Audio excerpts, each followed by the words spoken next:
Hey tubers, he's back and it's another pickup video. It's been a good while since the last pickup and excuse me, I've got a bloody pesky cat in the bag. Crazy cat. Anyway, I got distracted. Yeah, it's been a good month or so, so I've got a nice variety of pickups to show you. Some of the things I've actually rediscovered which were in my loft. I had a massive big sort out. Took several days to sort out and got things a bit more tidy up there. Excuse me, is that a bloody cat again? I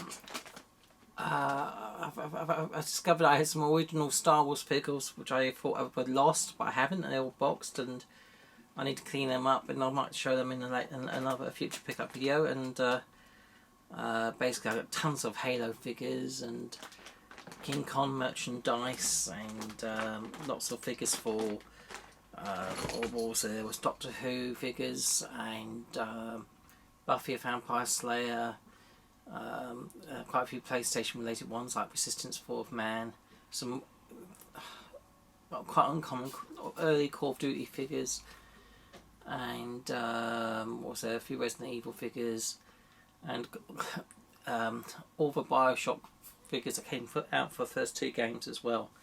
So quite a good stuff in the loft there is, but fortunately there wasn't any room to display that. But I did find a few other things which I was missing, like my Donkey Kong LCD Nintendo playing Game & Watch. That's in the game room now. But I've got a few other bits to show you later anyway. But without any further delay, let's get started with the games. Let's start with a Nintendo, shall we? A lot of these I can't remember what I got. I got these from, I think this is from Game for about £20. Paper Mario Origami King rather.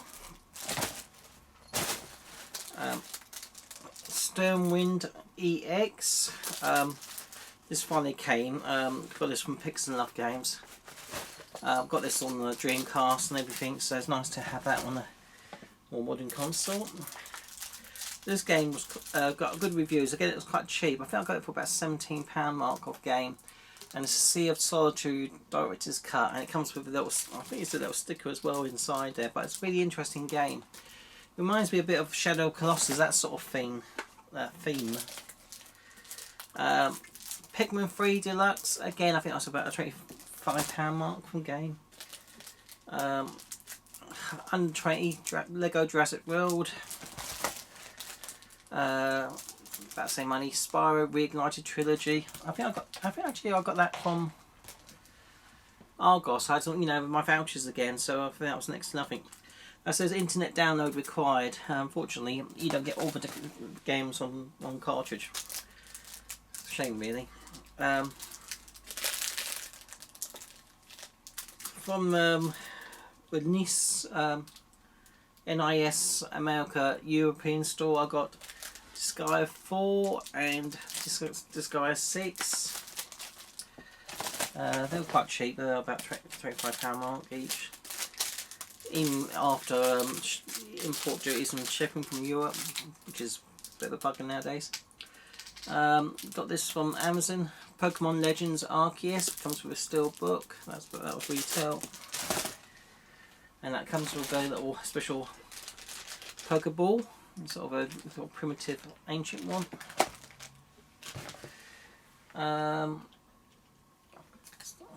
One PS3 game which I didn't have. It was Little Big Planet 3, new and sealed. Got this really cheap. I think it was about £12 mark. So so that finishes off the PS3 collection.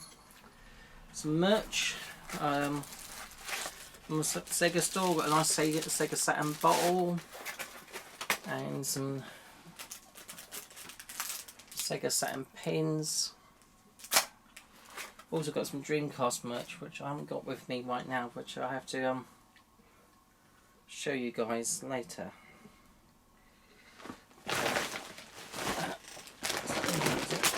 Yeah, I'll show you. Got a sweatshirt basically and a hat. Well, I'll show you guys. I'll wear those at a future pickup. Okay, on the PS4, a VR game, One Last Labyrinth, that was produced by Strictly Limited. He ordered it ages ago. Okay, this is a an import. It's like it's the language is in English and Japanese, but it's all in English on the back. It's Omniscia Warlords, so obviously that came out originally on the PS2, so it's good to have it ported to PS4. So that's an import. Another little shooter. This is made by Red Art Games, and that is Hero.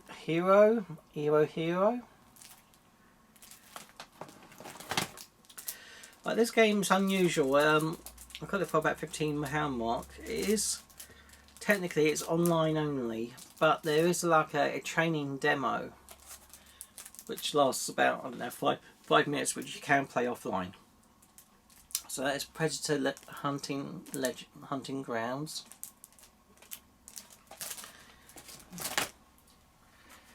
I love Predator, so you know, I've got to get that, even though you know you might be able to play it forever, but you can play a demo at least. Steelbook Oddworld Soulstorm, got that from Game. I think that's about £28 mark. Some people recommended this. I gave it a go. It's got a lot of flying mechanics, simple animation graphics. It's for Falconeer Warrior Edition.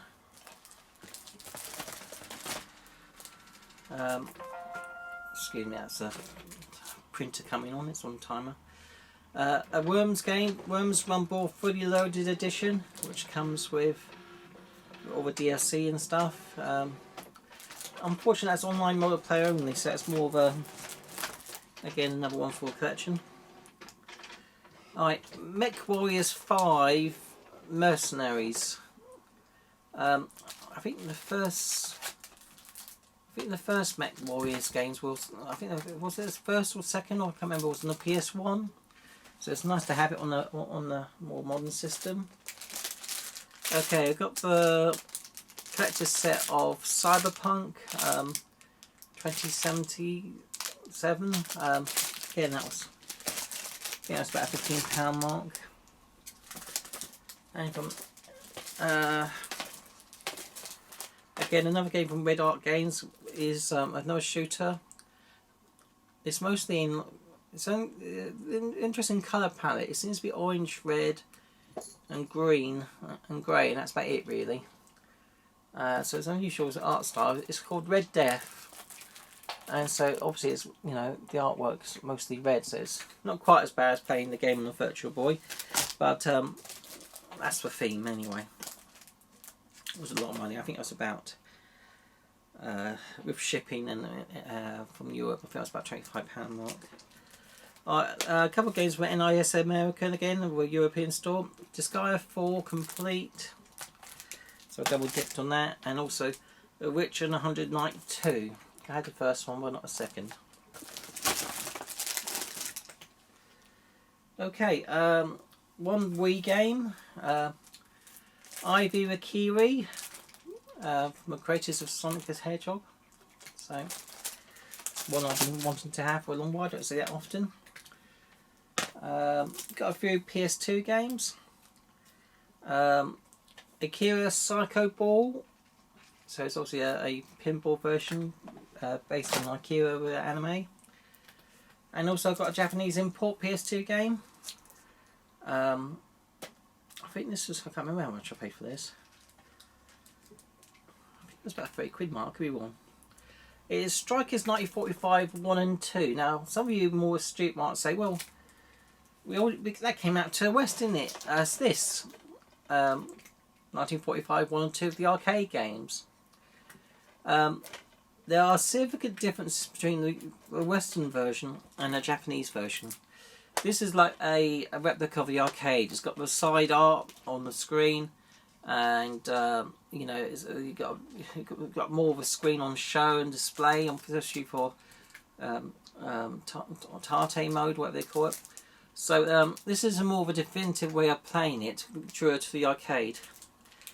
This port, they've squashed the screen and you lost the side art on the bezel and everything else really.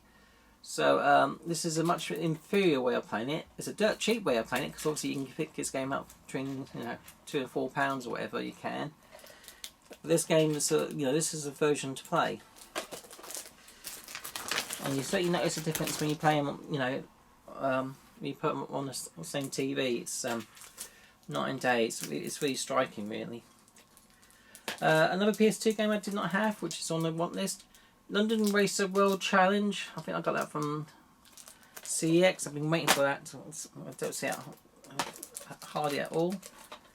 Just a couple game-related movies. Tekken, Blood Vengeance. That's the anime, which is probably better for two movies.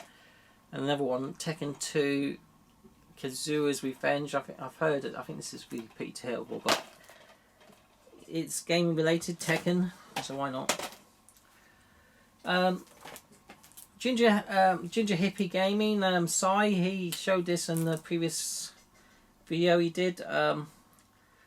I had the American release. This is the Star Wars Rebel Strike demo that has the arcade Star Wars arcade game on it, which is nice. I mean, this will play on your European GameCubes if you've got that disc. What's it called? I've got it. It's like a Game Genie disc. I can't remember what it's called now, but it's you will play. But I thought, oh, I didn't know that there was a Western version of that, and Sai had it. And so I got it off. I got it off on eBay for not a bad price, £15. I believe Sai paid next to £6 for his because I think he ordered the Rebel Strike game from CEX, but they sent him the demo instead, which is worth more. So that was a bonus for him. But I think I paid about £15 for this. So I've obviously got the Western version as well. So got the Western and American version of the demo, which has the arcade game on. Okay, one Dreamcast game. I know Eddie Rollercore had this, showed this. It is another shooting game, side shooting, and it's Supercharged Robot Volkaiser. This is by Pixel Heart, Josh Prod. Wasn't a load of money. I think it was about a £3 mark roughly. Give or take about a £5 for shipping and stuff. So yeah, you can. A lot of people talk about full Dreamcast sets. They should include the games that are coming out from Josh Prod and Pixel Heart in that full set, because even though you may argue, well, it's not from Sega, well, it's not, but it's all got the proper boxes and everything else, really. So it's no different to most of these other indie type games being released, aren't they, by Limited Run and other studios. So I would say this is still part of the proper Dreamcast sets, really, and no way am I going for a full Dreamcast set. We'll never do so, but I think you're a fool to ignore these games just because they're coming out now or past few couple of years. There's some very good games out there. Okay, Sega Saturn Japanese. I have this is a lot of people consider this the ultimate version of the game, the Daytona USA Circuit Edition, the Japanese edition. So I've got the Western edition, but what's good about the Japanese edition is you've got an option to play original music from because they changed the music on the Western version, so you can play original music, and I think you can.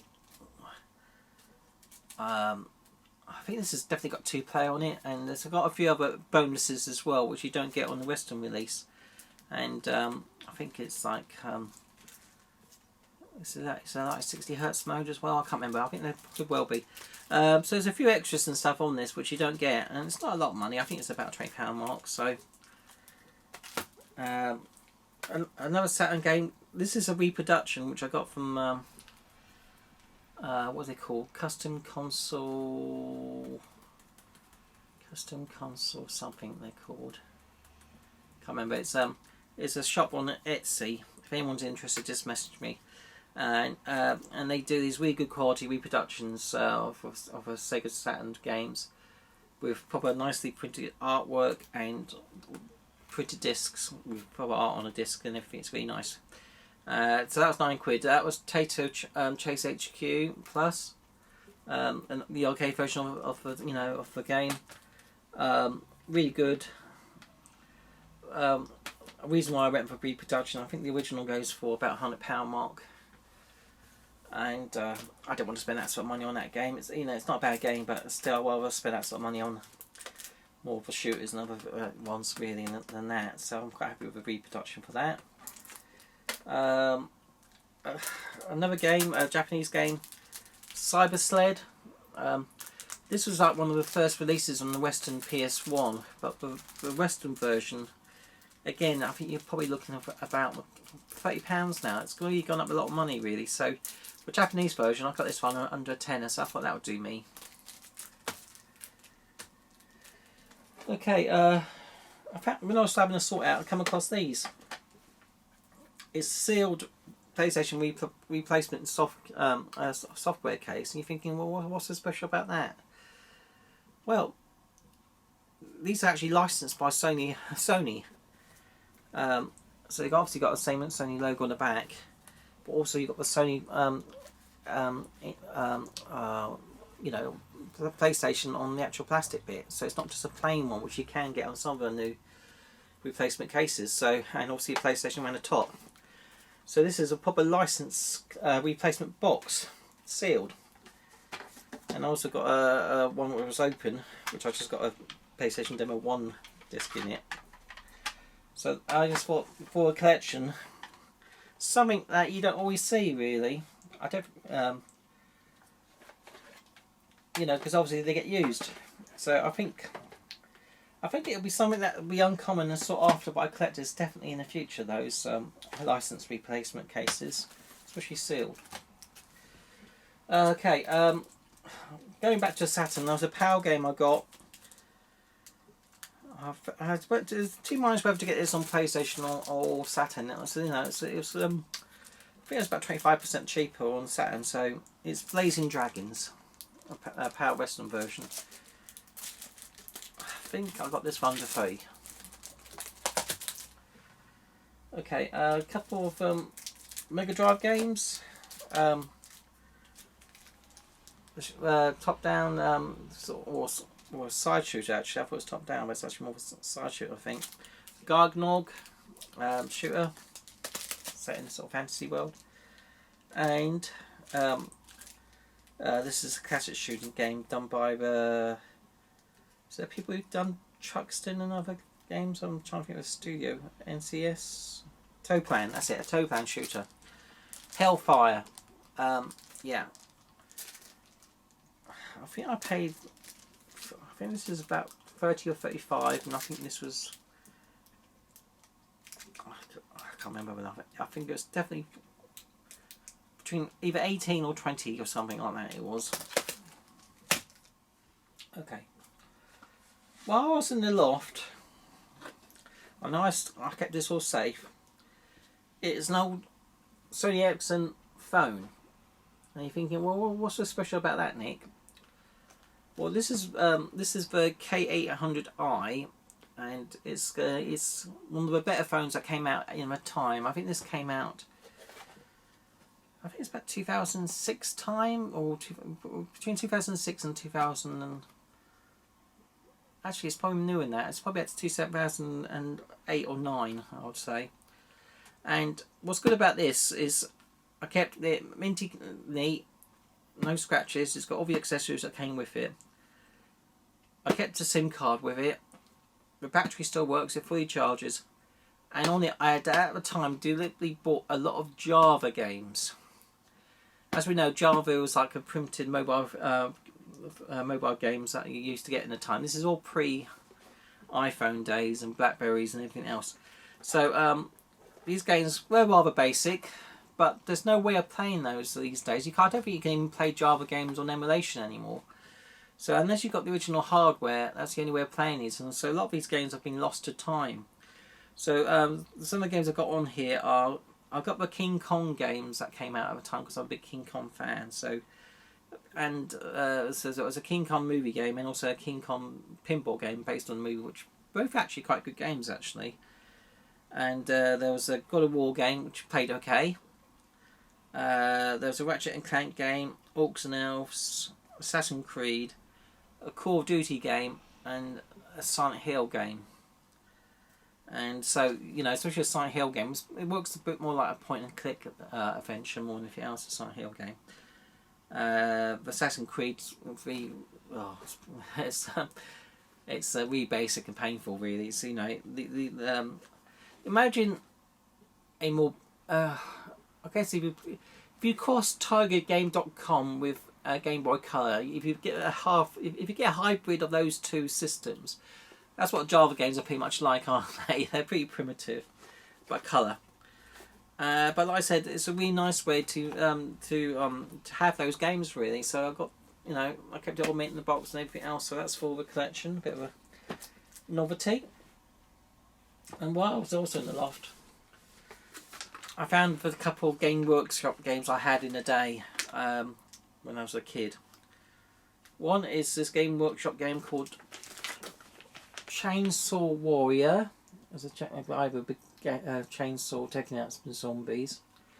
This was touted at the time as the first game whereby it's a one-player game. You don't need anybody else to play it. You can play this board game by yourself.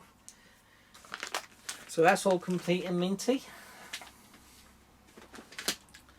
And another game I got at the time, because I was a massive fan of those Fighting Fantasy Choose Your Own Adventure books, is the Warlock of Firetop Mountain, all complete as well. Fantastic board game. This one's, you know, they're better of the two. And while I was sorting through that, I do have all my original books up there somewhere in the loft as well.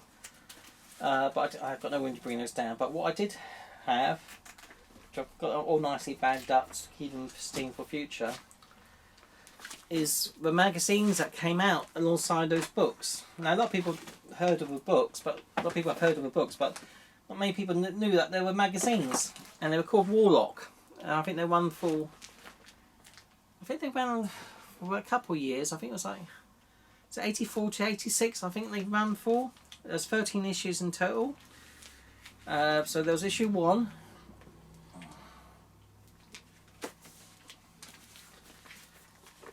Issue 2.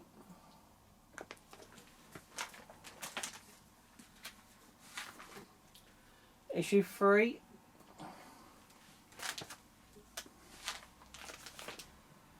Issue 4. Excuse me, it's a phone.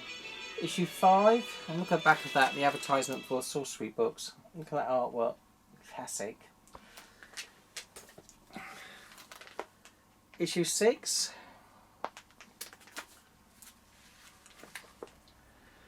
Issue 7. Issue 8. Issue 9. Issue 10. Got a nice advertisement for set dimensions on the back. Issue 11.